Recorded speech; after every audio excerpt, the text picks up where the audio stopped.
अस्सलामु अलैकुम वरहमतुल्लाहि वबरकातुहू। कैसे हैं सब? उम्मीद करता हूँ कि आप सब खैरियत से होंगे। लास्ट टाइम हमने बात की थी बायोडाइवर्सिटी के मतलब।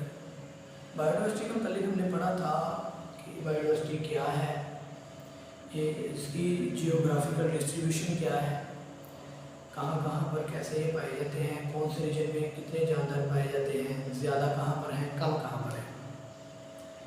तो बच्चे उसके बाद इम्पोर्टेंस आती है उसकी अहमियत। अहमियत में हमने 6 पॉइंट्स को डिस्कस करना है।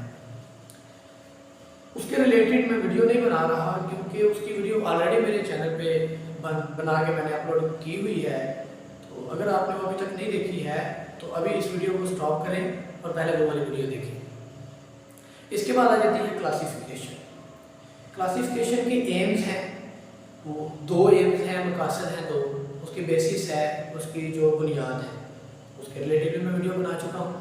अगर आप लोगों ने वो नहीं देखी इसको स्टॉप करें और पहले वो देख लें। दोनों वीडियोस जो हैं इम्पोर्टेंस, अहमियत भी और एम, मकासद, बुनियाद, अगर आप लोगों ने नहीं देखी है तो मैं इसका लिंक इसी वीडियो के नीचे डिस्क्रिप्शन में पेस्ट कर दूँगा, कॉपी पेस्ट कर दूँगा। आप लोग वहाँ से ही डायरेक्टली ओपन करके देख सकते हैं। इसके बाद टैक्सोनॉमी की हायरार्की है। आप अगर यानी कि टैक्सोनॉमी का निज़ाम मुरतब, उसकी भी वीडियो अपलोडेड है। और अगर आप लोगों ने वो नहीं अभी तक देखी है तो आप नीचे लिंक जो मैंने डिस्क्रिप्शन में कॉपी किया हुआ होगा, आप वहाँ से जाकर डायरेक्टली देख सकते हैं। आज मैं जो आप लोगों को पढ़ाऊँगा, जो डिस्कस करूँगा, एक्सप्लेन करूँगा, वो हिस्ट्री ऑफ क्लासिफिकेशन करूँगा। क्लासिफिकेशन के मतलब काफ़ी ज़्यादा लंबी चौड़ी बातें मैंने कर दी हैं। वो जो प्रीवियस लेक्चर आप लोग देखेंगे उसमें देख लीजिएगा।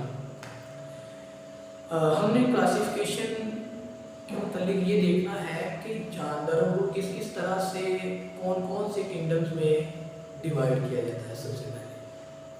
सबसे पहले बुनियादी तौर पर अगर बात करें तो जो सिस्टम था वो था हमारे पास 2 kingdom classification system. 2 kingdom classification system था। नाम से ही जाहिर हो रहा है कि इस सिस्टम के अंदर 2 किंगडम्स का मुताला करेंगे, 2 किंगडम को पढ़ेंगे। सबसे पहली बात तो ये है कि ये वाला सिस्टम ओल्डेस्ट सिस्टम है, सबसे पुराना निज़ाम है जिसमें जानवरों को तकसीम किया जाता है। और उस वक्त तक जब ये बना था किंगडम, उस वक्त तक जितने भी जानवर दरियाफ्त थे, डिस्कवर किए गए थे, उन सबको मजमूई तौर पर हम 2 किंगडम में डिवाइड कर देते थे। एक था किंगडम प्लांटी और दूसरा था किंगडम एनिमेलिया। उर्दू में अगर कहा जाए तो लिखने में थोड़ा सा फर्क आ सकता है, पढ़ने में यही है, किंगडम प्लांटी और किंगडम एनिमेलिया। अब किंगडम प्लांटी और किंगडम एनिमेलिया की प्रॉपर्टीज क्या क्या हैं, खसूसियात क्या क्या हैं, वो मैं आप लोगों को बता देता हूँ कि वो कौन कौन से जानवर इनमें रखे जाते हैं या रखे गए थे। किंगडम प्लांटी के अंदर हमने ऑटोट्रॉफ्स रखे थे। ऑटोट्रॉफ्स वो वाले जानवर होते हैं जो कि अपनी खुराक खुद तैयार कर सकते हैं। मिसाल के तौर पर प्लांट्स की बात करें, पौधों की, तो पौधे अपनी खुराक खुद तैयार कर सकते हैं with the help of a process known as photosynthesis. Photosynthesis की मदद से वो अपनी ग्लूकोज बना लेते हैं जो कि पौधों की खुराक है। दूसरी तरफ हम एनिमेलिया की बात करें तो एनिमेलिया के अंदर ऐसे जानवर रखे जाते हैं जो कि हेटेरोट्रॉफ्स होते हैं। हेटेरोट्रॉफ्स वो वाले जानवर हैं या वो वाले जानवर हैं जो अपनी खुराक खुद तैयार नहीं कर सकते। ठीक हो गया। अब ऐसे जानवर जो किंगडम एनिमेलिया में हैं, जो हेटेरोट्रॉफिक हैं, जो हेटेरोट्रॉफ्स हैं, उनको अपनी खुराक लेने के लिए या तो ऑटोट्रॉफ के ऊपर इन्हें करना पड़ता है, उनसे खुराक लेनी पड़ती है। जैसे कि हम हैं, हम एनिमल्स हैं और एनिमेलिया में शामिल थे और अभी शामिल हैं, तो भी किंगडम अभी भी है। तो ऑटोट्रॉफ्स जो हैं इनको हमने प्लांटी में कहा गया, इनको रखा, और जो हेटेरोट्रॉफ्स उनको एनिमेलिया में। एनिमेलिया जो है वो इनके ऊपर डिपेंडेंट या एनिमेलिया किसी दूसरे जानवरों के ऊपर डिपेंडेंट होते हैं ताकि उनसे खुराक ले सकें। डिफरेंट तरह के होते हैं हेटेरोट्रॉफ्स, फंजाई होते हैं और भी मुख्तलिफ तरह के जानवर हैं। इन किंगडम्स के अंदर ना हमने कुछ गलतियां की। अब देखिए बहुत से ऐसे जानदार हैं तो जो इनकी इन्हीं मखसूस तारीफों के ऊपर पूरा पूरा नहीं उतरते। कुछ यूनिसेलुलर फंजाई हैं, फंजाई कह रहा हूँ, यूनिसेलुलर एल्जी हैं, ठीक है, और कुछ इस तरह के दूसरे बैक्टीरिया वगैरह हैं, ठीक है।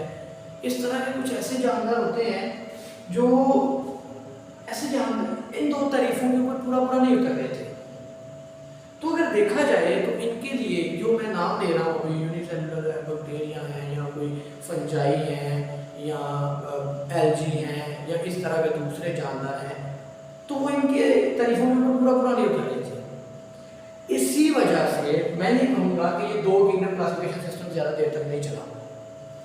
इसके ना कुछ रिजेक्शन ऑब्जेक्शंस कह लें आप लोग कि रिजेक्ट क्यों किया गया, इस किंगडम्स को क्यों नहीं इतनी तरक्की हुई। मैं दो बड़ी वजूहात आपको बताता हूँ, आई होप आपको उससे अंदाजा हो जाएगा कि सबसे पहली बात और बड़ी बात तो ये थी कि वो यूग्लिना के जैसे जानदार यूनिसेलुलर होते हैं, एक सेल में जानदार होते हैं जो कि एनिमल लाइक भी होते हैं और प्लांट लाइक भी होते हैं, जिनके अंदर जानवरों की जैसी भी खसूसियत होती हैं और पौधों की जैसी खसूसियत भी होती हैं। अब पौधों की जैसी खसूसियत उनमें ये थी कि इनके अंदर क्लोरोफिल था। क्लोरोफिल वो हरे रंग का पिगमेंट होता है, मादा होता है, जो फोटोसिंथेसिस करवाने में हेल्प करता है। तो मतलब कि यूग्लिना फोटोसिंथेसिस कर सकते थे, हम इनको प्लांटिंग में रख दिया।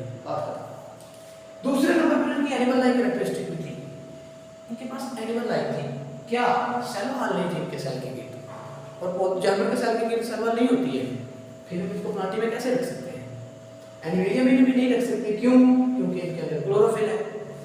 दूसरी तरफ ये जो एनिमल लाइक की कैरेक्टरिस्टिक थी एक और वो ये थी कि ये ना अंधेरे में हेटेरोट्रॉफ बन जाते थे, क्योंकि अंधेरे में खुराक तो खुद तैयार कर नहीं सकते थे, इसलिए ये हेटेरोट्रॉफ बन जाते थे और हम इनको अब प्लांटिंग में नहीं रख सकते थे। इसके अलावा एक और बड़ी वजह आपको बताता हूँ कि हमने दो किंगडम क्लासिफिकेशन सिस्टम को क्यों रद्द किया, क्यों हमने इसको जो है रिजेक्ट किया। इस किंगडम ने यूकैरियोटिक और प्रोकैरियोटिक जानदारों के जो सेल्स हैं उनमें फर्क नहीं किया, बताया नहीं कि ये होते ही हैं। असल में यूकैरियोटिक सेल वो वाले सेल होते हैं जिनके बिल्कुल दरमियान में या उनके अंदर न्यूक्लियस सिरे से होता है, ये नहीं होता, इनके अंदर होता है, जबकि प्रोकैरियोटिक वो हैं जिनमें वाज़े न्यूक्लियस नहीं होता। यूकैरियोटिक्स वो वाले सेल्स होते हैं जिनमें वाज़े न्यूक्लियस होता है, और ऐसे जानदारों के अंदर, ऐसे जानदारों को जिनमें यूकैरियोटिक सेल पाया जाता है उनको यूकैरियोट्स कहते हैं, जैसे कि हम लोग हैं। और प्रोकैरियोटिक ऐसे जानदार ऐसे सेल हैं जो कि वाज़े न्यूक्लियस नहीं रखते, और ऐसे प्रोकैरियोटिक सेल रखने वाले जानदारों को प्रोकैरियोट्स कहते हैं, जैसे कि बैक्टीरिया वगैरह इसकी मिसालों में आ जाते हैं। ये था आज का टॉपिक, आई होप आप लोगों को समझ आई होगी। तो अगर आप लोगों को समझ आ रही है और अगर पढ़ने में मज़ा भी आ रहा है तो वीडियो को ज़रूर लाइक करें और सब्सक्राइब करें चैनल को, ताकि मज़ीद वीडियो और मज़ीद लेक्चर आप लोगों तक बर वक्त पहुँच सकें। बेल आइकन को भी दबा लें, और अपडेट रहने के लिए मेरी जो बेल आइकन को दबाएंगे तो मेरी हर नई वीडियो आप लोगों को नोटिफिकेशन उसका मिल जाएगा जब भी अपलोड करूँगा। तो मिलते हैं अगली वीडियो में, तब तक के लिए अल्लाह हाफ़िज़।